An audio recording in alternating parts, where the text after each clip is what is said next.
Ever heard of a landlord finding out their quiet remote worker tenant was actually running a full-blown tattoo parlor out of the guest bedroom?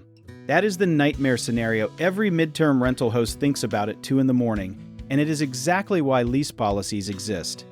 First thing every solid midterm lease needs is a strict use clause, meaning the unit can only be used as a private residence and nothing else.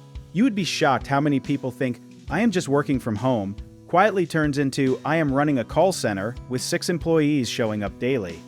Commercial activity restrictions are the backbone of this whole thing, and they specifically ban retail sales, manufacturing, client meetings, and anything that brings strangers in and out like it is a revolving door.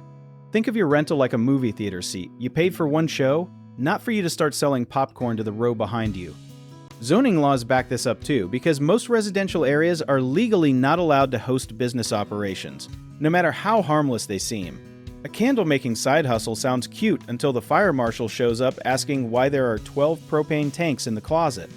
Landlords also lean hard on no subleasing without written consent clauses, because illegal businesses often need extra bodies, and extra bodies usually mean unauthorized subletters. That one time a host found 4 unregistered employees living in a 2-bedroom unit, that was not a coincidence. That was a business plan. Noise and nuisance clauses matter more than people realize, since illegal operations tend to create traffic, deliveries, or foot traffic that disturbs neighbors.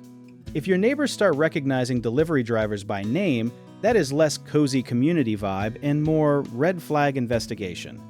Insurance requirements are a sneaky powerful tool here, because most renters' insurance explicitly excludes coverage for business activity conducted from a residential unit. That means if something goes wrong, like a fire from a hair salon setup gone wrong, the tenant has zero protection and the landlord is left holding the bag. Utility usage monitoring is another quiet policy trick, since businesses often spike electricity or water use in ways normal living never would. A host once noticed a tenant's electric bill triple in 1 month, and it turned out to be an unlicensed indoor grow operation, not exactly the quiet professional they applied as. Many leases also include right of entry clauses, letting landlords do periodic inspections with proper notice to confirm the unit is being used as agreed. This is not landlords being nosy for fun.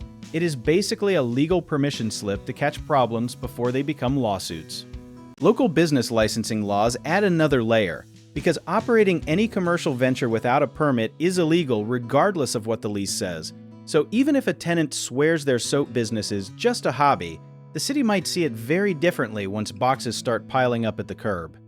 Platforms hosting these midterm rentals, like corporate housing services, often require ID verification and stated purpose of stay, which helps filter out shady intentions early. If someone books a quiet home office rental and then requests keys made for 10 different people, that mismatch is basically a giant neon warning sign. Lease violation penalties usually include immediate termination and forfeiture of deposit, which sounds harsh until you remember, illegal business activity can bring liability, fines, and even criminal charges to the property owner. Nobody wants their rental income turning into their legal nightmare because someone decided to run an unlicensed massage parlor upstairs. Some landlords add specific clauses banning inventory storage, deliveries in bulk, or signage, since these are classic tells of hidden commercial use. If UPS starts showing up with pallets instead of packages, that unit stopped being a home and started being a warehouse.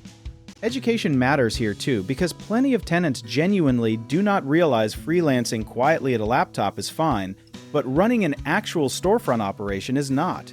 The line usually comes down to whether strangers are physically entering the unit for business purposes. That is usually the tipping point between remote work and illegal enterprise.